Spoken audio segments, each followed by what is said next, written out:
Right, good afternoon, good evening, good morning, old schoolers, and welcome back to another video on some free tips. And this time it's how to get a Stream Deck on your phone for nothing.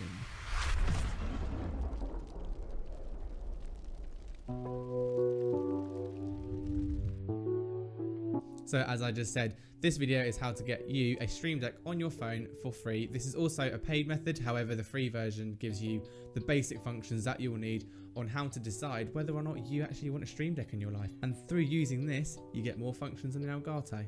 However, before we start any of that, what we're going to do is going to have a look at some of our socials that are flying by just here. That's our Instagram, our Twitter, our Twitch, our YouTube. We go live on Twitch every Sunday, Tuesday, Wednesday, and every other Thursday from 7 till 10:30. And we upload videos to YouTube every Monday and Thursday, from gameplay videos, tutorials, to some advice for you guys on how to be the best streamer you can be for free. So now basically, as I just said, this video is going to be a tutorial on how to get yourself a Touch Portal Stream Deck on your phone. This is effectively the exact same as an Elgato Stream Deck.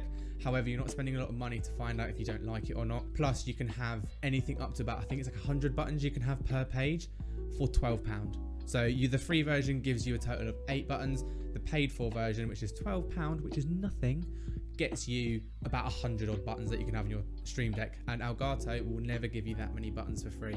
So this is beneficial for you. Plus, like I said, it's a good way of testing the waters and seeing, do you like a Stream Deck? When I first downloaded Touch Portal on my phone, I think I lasted about 10 minutes before I actually purchased the app. I realized the true potential of this application and thought, this is something that I want. This is worth it.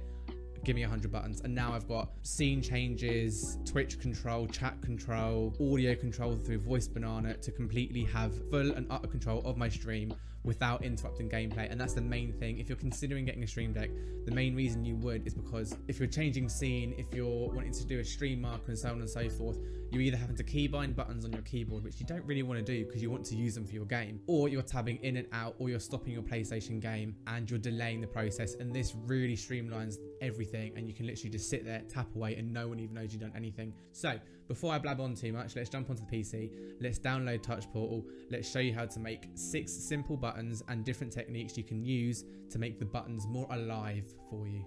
So let's go. Right, so the first thing that we're going to do is head over to Touch Portal, and we're going to click on the first link.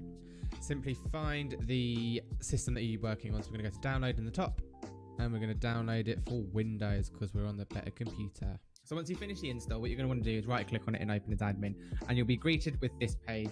You'll possibly have a couple of test buttons on this screen, but all I'm going to say to you is right click on them and delete the button, and we're going to do completely new buttons for you. What we're going to show you in this video is how to do 3 scene transitions, a marker, and a media control button, and it's going to be very, very simple. I'm going to show you how to customize your button and make it look like the button has been selected so you know what button's active each time. So first up, we're going to do this. You're going to click on one of the empty cells, and we're going to maximize that a bit bigger. You're going to scroll down to whatever streaming service you're using. So we're using Streamlabs OBS.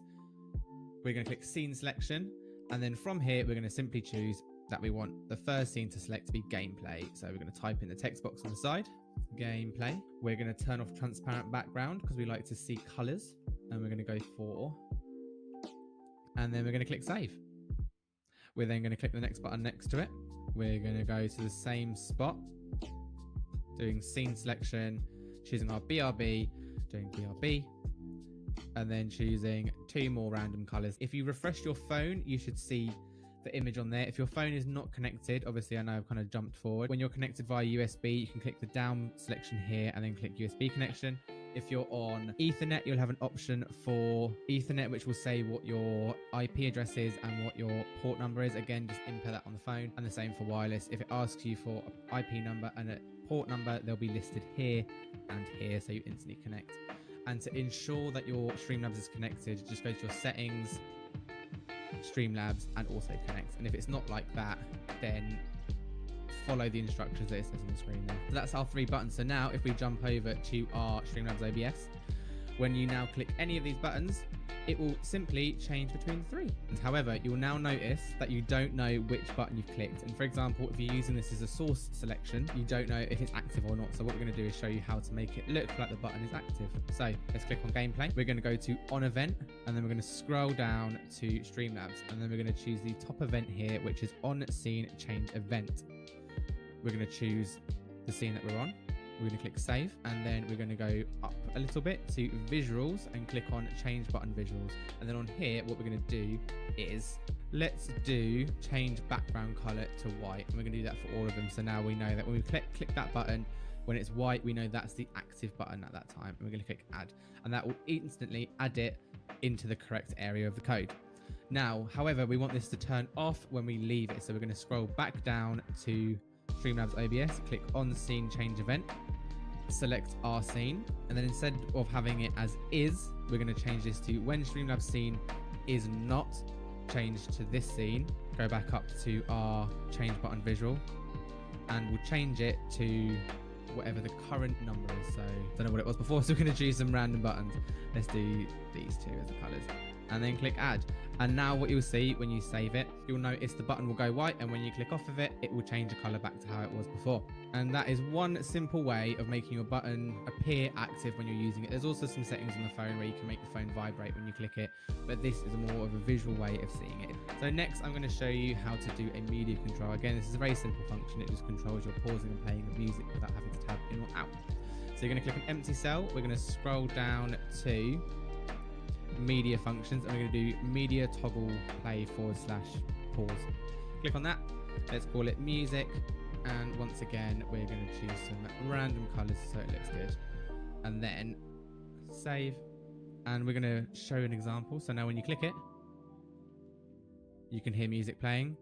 When you click it again, music pauses, and this works again for going to your next or previous song as well. So if you have a look, you can do media next track, media previous track, and then you can do media volume up and down to control it, as well as toggle volume mute. I'm also now going to show you one extra method, which I'll put a link in the description for. Basically, you can have custom buttons so it doesn't have to look as boring as this. So what we're going to do is click on our music one, and down the side you'll see button image, and we'll click change icon from file. And all you have to do is navigate to a file that I'll put in the description, which is a Nerd or Die stream icon pack. Once you've downloaded it, navigate to your download folder, click on the icons, and then you can just simply choose the icon for what you're using at that time. So we're doing media play.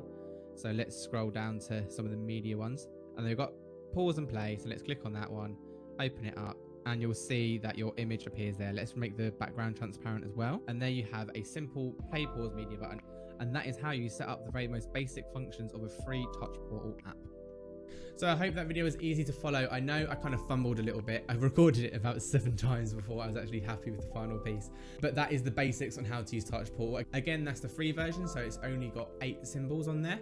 However, those 8 buttons are very functional for you guys. I realized I missed out recording the Twitch marker. However, if you scroll down the side and have like a little play around, you'll see it literally says Twitch marker, and all you got to do is log onto your account and authorize it, and it instantly links up the two of them. Again, it's such an easy app to use that is so worth the £12. But again, if you don't want to spend that money, just use the 8 grid and you'll get just as good results as you would for the full paid for version. So I highly recommend it. If you want to download it, obviously all the links for everything we've done in this video are down below. You haven't got to spend any money on this if you don't want to, and that's the best thing. That's why we have this channel. This channel is there to give you free, cheap, easy methods to get streaming in really high quality for a fraction of the cost.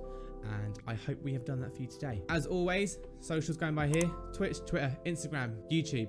Give us a subscribe on here, give us a like if you've enjoyed it, throw some comments around. Follow us on Twitch if you want to come see us live. We play things from World of Warcraft to horrors to PlayStation games. We have a whole shebang, and hopefully something appeals to you when we go live every Tuesday, Wednesday, Thursday and Sunday from 7 till 10:30. So hopefully we'll see you out there. Peace out. See you in the next video. Goodbye.